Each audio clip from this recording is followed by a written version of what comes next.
Hi everyone, it's Mari here for Mari Clark Creations. Welcome back to my channel. I am going to be creating a project today for the Creating with Sketches YouTube hop, and we are creating for March sketch options 1-page sketches number 3, and I'm using option number 6, which very much has vertical strips of paper suggested in the sketch. I just want to give a shout out to Allison Davis, who is the creator of these sketches. They are so much fun. And I'm going to be using the True Colors collection from Simple Stories. I'm going to pick a bunch of papers from the 8x6 paper pad here, and I am going to do a little bit of paper rolling. If you've never seen this technique before, it's been popular for a while. It is really fun to do, and I'm actually going to do a little twist to that technique here today with my project. So I'm going to choose 4 different pieces of pattern paper here today. I'm going to cut each one of these papers into strips that are going to be 8 by 3 inches. And this is the straw that I'm going to be using here for my paper rolling. So I'll grab each one of these 4 papers, cut those into 4 strips of 8 by 3, and I'm going to use each one of those 8 by 3 strips. The extra 8 by 3 strips will go back into the paper pad, and I will use those on another project. So here you can just see I'm just finishing trimming these out, and then I will take the teal paper. I'll start with that one, and that'll just be my example. I'll only show you rolling one of these papers because it's exactly the same for each paper. So here's that teal paper. I'm going to put it with the side of the paper facing up that I'm not going to use. So the teal is face down. And now I'm just going to put that straw into place, and I'm going to start to roll the paper. And I do want to just take some time to really kind of work that paper and soften it up so that it does want to roll around the straw. So you're just going to see me working that a little bit. I will just kind of use my fingernails to help kind of like get that straw moving over that first little bump, which is getting it over that little raw edge of the paper. Once I get that kind of going, it's super easy and it will just roll right up over top of that straw. Then I'll just take a little bit of really strong double-sided tape and I will lay that down onto the paper. You can get this laid onto the paper ahead of time if you want. I didn't do that, but I probably should have. Anyways, I'm going to tear that off, and I don't know, I seem to be able to work fairly well one-handed here. Pretty impressed with my skills. And so I'm going to just get rid of that release paper off the back, and then I'm just going to grab my glue press, and I will just add a little bead of glue along here as well, just to reinforce the adhesive from the double-sided tape there. I'll just give that a really, really good press, and that's going to just give me a really nice amount of adhesive on the paper there. I'll just keep rolling that until I'm confident that the adhesive has grabbed, and that is going to finish off that first little straw, so to speak. Now what I'm doing here is, instead of leaving them complete little round circles, I'm actually flattening them, and in that way they're still going to be really nice and dimensional on my page. But they're going to be a little bit different than just a strip of paper. So you wouldn't have to flatten these. You can leave them as those perfect little straws, and I've done that on layouts before. But I wanted to try something a little bit different for this one and just see if I liked the look of it, and I did really like it, and so I went with it. Now this is a stencil from the True Colors collection. It is a film strip stencil. It's really fun. I wanted to do something really subtle and barely there on the background. So I'm just using some light pink ink from Pink Fresh. I think this is called Ballet Slipper, if I'm not mistaken. I've taped the stencil down, and I'm just adding a little bit of that ink to the background with a blending brush. And you can just see that that does look really nice. And I actually, maybe you can't even see that on camera, but I definitely can. And I think it looks just like a really nice subtle pattern in the background. So I'm just going to go ahead and continue this all the way across. And I did leave sort of like an open gap in the center because that's where the pattern paper is going to go. So I just kind of wanted to put this stenciling just where you're going to see it. And so I do have the Spellbinders really awesome yellow tape there, taping that down. And now I'm going to start to work with my other papers here. So before I do that, actually, I'm going to trim this white base down by 1/4 of an inch on all 4 sides. And the reason why I'm doing that is because I do want to use that pink striped paper that you can see on my desk there underneath the trimmer as a frame on this white paper. So I'm using my Tim Holtz trimmer here. I absolutely love this trimmer. If you've been watching me lately here on YouTube with my most recent scrapbooking layouts, I love this trimmer. It is so good. I don't know what I've done with it without it all this time. I'm obsessed with it. It works really, really well. So I do really like the looks of this striped paper for a background or for a frame, I should say. I actually wish I had about 100 sheets of this paper. It is gorgeous. I love the other side of it too. It's got those little pom-pom banners. And so I don't want to waste any of it. So I am going to gut it by just cutting here a square from the center. And I will set that aside and put that with the rest of the pattern paper from the True Colors collection. I don't have access, easy access anyways, to single sheets of the Simple Stories paper. So usually what I'll do is buy the packs, the collection packs, and unfortunately only get 1 sheet of each paper in those packs. I wish you got 2. I wish you had an option of buying a collection pack that has 2 sheets of every paper, because I usually find that I would like duplicates of most. Well, the Simple Stories papers are always gorgeous, let's face it. But anyways, I just have the one. So I did save the center of this one for later. Now, I do decide to put the darker pink at the top. I love that as a border. I think it's so pretty as a frame around this white paper. And once I get this adhered with my scrapbook.com adhesive, I do take this to my sewing machine, and I did do a sewing stitch around the perimeter of that white paper. Now I am going to go ahead here and start working with the patterned papers, the other pattern papers. I'm using a full sheet of 8x6 of that kind of pom-pom paper in the background there. I love the color palette, and that's going to be the base for this black strip and then the straw pieces that I created. So this black strip is just the other half of that one that I created when I trimmed out the papers. I did do a little bit of sewing on the vertical edges there of this black paper. And I'm going to use my scrapbook.com foam tape. Love this foam tape from scrapbook.com. I like the width of it. And I also really like the the density of it as well. And I do think that they sell it in different thicknesses.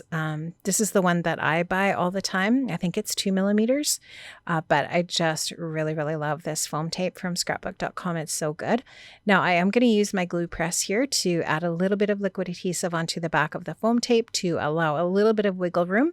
And then I'm going to just put this over to one side, adhere that to one side of that pom-pom paper.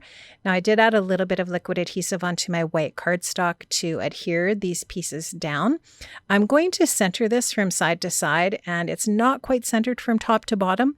It's probably about 1.5 inches from the top of that white paper, and then centered from side to side if you're thinking about measurements.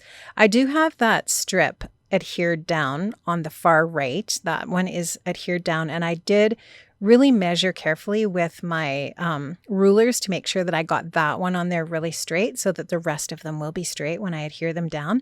Right now I'm just kind of trying to fiddle with them to make sure that I like the heights of these. I want to make sure that none of them are the same height exactly. So I'm just varying the height of each one of these different strips a little bit, and then I will start to adhere these down. I am going to just use a little bit of washi tape to tape them into place once I have them where I want them so that I can start to adhere them down. And I will get a little bit of double-sided tape on there, and I think I also maybe use a little bit of liquid adhesive as well, just to make sure that I get a really good adhesion here with these different pieces so they don't move. And so there, that piece is all glued down. Now I'm just going to use that washi tape as a bit of a hinge and hinge these over to the side. And now I'll just use that liquid adhesive on these 2 strips and get these placed down so that we can move on with the rest of the project. Now, one thing I really want to emphasize here, not only is this sketch a wonderful sketch and a really great jumping off spot for your layouts. I also want to emphasize that you should use your dies in your scrapbooking. So if you're one of those people like me that has lots of dies in your stash, maybe you're a card maker as well as a scrapbooker, make sure you use those dies in your scrapbooking as well. So I used a stacking circle die set to trim out my photograph. I printed the photo in 4x6 in black and white, and then I took a circle die. This one's about 3 inches in diameter, and I die cut the photo, and then I cut another layer of a layer of white cardstock in the next largest circle die so that I've got a really nice white frame around my sweet little photo. Now this is the Spellbinders die called Fresh Picked Buttercups. I love this die set so much. It's got so many great options for scrapbooking and card making. And I've die cut a lot of these, or I've die cut these from different colors of cardstock that are in the range of colors from the True Colors collection. So I've got some teal, some dark pink, some light pink. I've got some yellow centers for the florals. And so these are going to provide me with just a whole bunch of extra embellishments for my project. So if you decide that it's not in your budget to buy every single die cut pack from a collection, think about your dies that you have, your steel dies, and how you can use those for creating embellishments for your projects. I mean, dies are expensive, so you might as well use them in as many different ways as you can. So I'm going to really try to stretch my die cuts here. I've taken that one little floral cluster die cut from True Colors and cut it in half.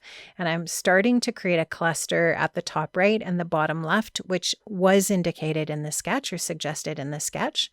So I am going to go ahead and create those clusters in that way. And I'm actually going to extend this a little bit as well to create a visual triangle by adding another little cluster to the bottom of that journaling spot. So that die cut that I added that looks like a little clipboard, that's actually going to be where I'm going to do the journaling on this project. And I've decided to add a little dimensional cluster to the bottom where there's already kind of a little cluster of flowers on the die cut piece.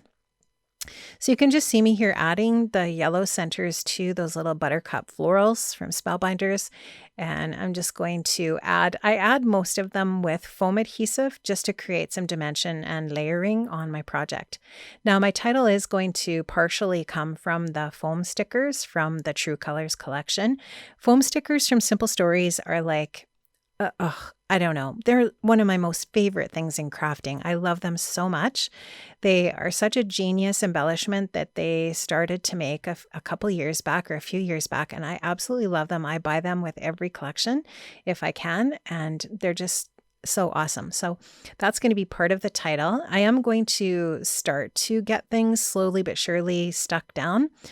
So I'm starting that process. This is a sticker from the 12x12 sticker sheet, and I've just added some foam adhesive onto the back to add a little bit of dimension. I'm going to add that to that cluster area up there, and then I'll continue to add layers to that cluster with the little buttercup die cuts. And you'll notice that I do add foam to the back of them just to create that little bit of extra dimension. So some of you might be wondering when you watch me scrapbook, how many layouts I can fit into a 12x12 album, since I do typically add a fair bit of dimension to my projects. When I buy a binder or an album, I often will buy the ones from Michael's if I don't have access to them from my scrapbooking store, because they do cost a lot to ship. So if I can get them locally, I will try to do that. And I will tell you that I easily fill up the album, obviously, with the number of page protectors within that album. But I usually don't get any more than that in the album. So for as many page protectors that come with the album, that's usually the number of pages that I can actually get in the album. So that's pretty good. I always think that's a win when I can fit that many in there without it being too thick. So here you can just see I'm progressing away here, getting things stuck down. I do want to add a little bit of dimension to this journaling spot as well, just to give it a little bit of a bump up. So I'm just going to add some little foam squares to the back of that piece. And you will just see me adding that into that area where I had that before. I often do my measuring off camera, so you often don't see me grabbing my T-square ruler or my ruler to measure because I always get my head in the camera. So I usually try to edit that out just because I think it's really annoying to see someone's head. So you don't actually see me doing anything anyways because my head's in the way, so I edit it out. But I will tell you, I use my T-square ruler a ton for a layout like this because it's pretty linear and it's important to get things straight when you've got some straight lines. So that is just a little tip. Always use your ruler. You have a T-square ruler so that you can make sure that you have things going down straight. And here I'm just adding a little bit of foam adhesive to that one end of the adorbs because the left end of it is added onto paper that already has dimension to it. So I'm just making sure the dimensions all equal. I'm going to grab my craft pick here or my craft knife, and I'm going to add some of the enamel dots. So these enamel dots are from the True Colors collection, and I'm only going to use the light pink ones on my project, and I'm just kind of sprinkling them around with each around the different cluster areas here. And I just kind of, I hold them in place on that craft knife to see if I like them and move them around until I have them in the spot where I want them. So I'll just add a few here and there. And I just like the addition of enamel dots to a project around the clusters. I just think that they just finish it off nicely. And if you have them, you might as well use them, right? So I'm trying to use as many of these on this layout as I can. And I didn't vary the color, so I only used the light pink. So I'm just, taking a look at this point and seeing what else I think I might like to add.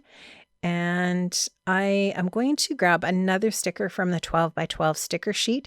This one says, I'm just looking at my layout here. It says moment captured. So the title is going to be Adorbs Moment Captured. And so I'm just adding a little bit of foam adhesive to the back of that just to bump that up a little bit as well. And again, when you're creating your projects, your personal style obviously is going to show. So if you don't like adding all of this dimension and all of the foam adhesive and so on, you totally don't have to do that, obviously. Now, this is a little bit of Dr. P.H. Martin's Bleed Proof White. I usually use this on projects where I've done a lot of ink blending and so on. I really haven't done a lot of that, but it just happened to be handy on my desk. So I just put a little bit of it out with a palette knife and added some water to it. And now I'm just taking a small paintbrush and adding the splatter. You'll notice that I covered up the photograph and any of the words. And I just like how that looks, especially on the solid cardstock. Now I've taken a We Are Memory Keepers scallop border punch, and I was looking at the layout and I just felt like it needed something a little bit more over to the left side. So instead of taking all of the different embellishments off over there, what I did was I cut the border, and I'm just going to cut it into pieces and just kind of stick it in underneath where possible. And that's just going to add that little bit of extra detail. I don't know how well you can see it on the video here, but it just adds that little bit of extra detail to the side. I love how it looks. And yeah, I was really happy with that addition over there on that side. So now I've got my journaling here typed up. This was typed on my vintage typewriter. It says, "A day in the sun with you. You are adorbs." And I will say that I often add just a little bit of journaling to the front of my layouts and the most of it on the back because, I post these publicly. I don't always want to share all of my stories to the public. So oftentimes it's an abbreviated journaling on the front, and then I put other stories on the back. And my kids know that. They know to look on the back. Now I am adding a couple of other little buttercup die cuts underneath the journaling there just to finish off that area. And yeah, I'm really liking how everything's looking so far. And at this point, I'm thinking, okay, I just want to add a couple more little details to finish this off. And mostly this is basically done at this point. I just wanted to say, make sure you check the description box below for links to all of the other videos in this YouTube hop for the month of March. There's lots of fun videos that you can watch with tons of inspiration using Allison's sketches. I have linked up to all of the products that I've used for this project in the description box below. So if you want to find any of these products I've used today, they're linked up below. You can click those. They are affiliate links. You can shop with those links at no extra cost to you, and that will allow me to get a small commission. Thank you so much, friends, for watching today. Have an amazing day. I hope to see you very soon. Have a wonderful, wonderful, crafty and creative week.